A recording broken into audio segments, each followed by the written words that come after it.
Hello বন্ধুরা, আসসালামু আলাইকুম, welcome back to my channel. একদিন মক্কার কুরাইশ নেতারা রাসূলুল্লাহ সাল্লাল্লাহু আলাইহি সাল্লামের বিরুদ্ধে কঠোর ষড়যন্ত্র করছিল। তারা ভাবছিল কিভাবে রাসূলুল্লাহ সাল্লাল্লাহু আলাইহি সাল্লামকে ইসলাম প্রচার থেকে বিরত রাখা যায়। এই সময় রাসূলুল্লাহ সাল্লাল্লাহু আলাইহি সাল্লাম ঘোষণা করলেন যে তিনি আল্লাহর পক্ষ থেকে নবুয়তের দায়িত্ব পেয়েছেন। যখন এই সংবাদ মক্কার মানুষদের কানে পৌঁছাল, তখন অনেকেই অবিশ্বাস করল। কিন্তু প্রথম যিনি নির্দ্বিধায় রাসূলুল্লাহ সাল্লাল্লাহু আলাইহি সাল্লামের কথায় বিশ্বাস করলেন, তিনি ছিলেন হযরত আবু বকর রাজিয়াল্লাহু তাআলা আনহু। তিনি দেরি না করে রাসূলুল্লাহ সাল্লাল্লাহু আলাইহি সাল্লামের কাছে গেলেন এবং বললেন, হে আল্লাহর রাসূল, আমি আপনার কথা মন থেকে গ্রহণ করছি। আপনি যা বলছেন তা একদম সত্য। আমি সাক্ষ্য দিচ্ছি আপনি আল্লাহর নবী। এই কথা শুনে রাসূলুল্লাহ সাল্লাল্লাহু আলাইহি সাল্লাম আনন্দিত হলেন এবং বললেন, আবু বকর, তুমি আমার সঙ্গী শুধু আজ নয়, চিরকাল। কুরাইশরা যখন ইসলাম প্রচার বন্ধ করার জন্য মুসলমানদের উপর অত্যাচার শুরু করল, তখন হযরত আবু বকর রাজিয়াল্লাহু তাআলা আনহু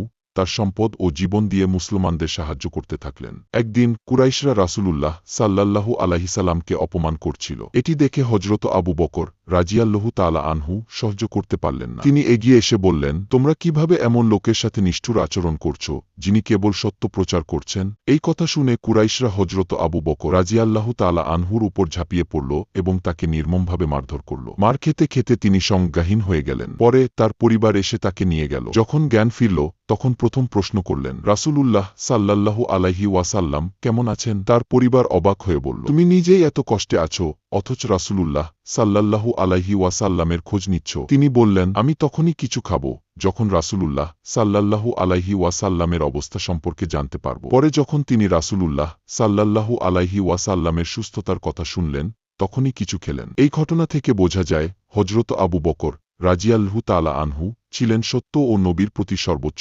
আনুগত্যশীল ব্যক্তি। তিনি নিজের জীবন, সম্পদ ও ভালোবাসা সবই ইসলামের জন্য উৎসর্গ করেছিলেন। তিনি শুধুমাত্র রাসূলুল্লাহ সাল্লাল্লাহু আলাইহি ওয়াসাল্লামের সঙ্গী ছিলেন না, বরং ইসলামের প্রথম খলিফা হিসেবেও মুসলমানদের নেতৃত্ব দিয়েছেন। তার জীবন আমাদের শেখায়, সত্যের জন্য যে কোনো ত্যাগ স্বীকার করাই প্রকৃত ঈমানদারের পরিচয়। ভিডিওটি ভালো লাগলে বেশি বেশি লাইক, কমেন্ট, শেয়ার করবেন। এরকম আরও ভিডিও পাওয়ার জন্য চ্যানেলটিকে সাবস্ক্রাইব করে পাশে থাকা বেল বাটনটি অন করে রাখবেন। খোদা হাফেজ।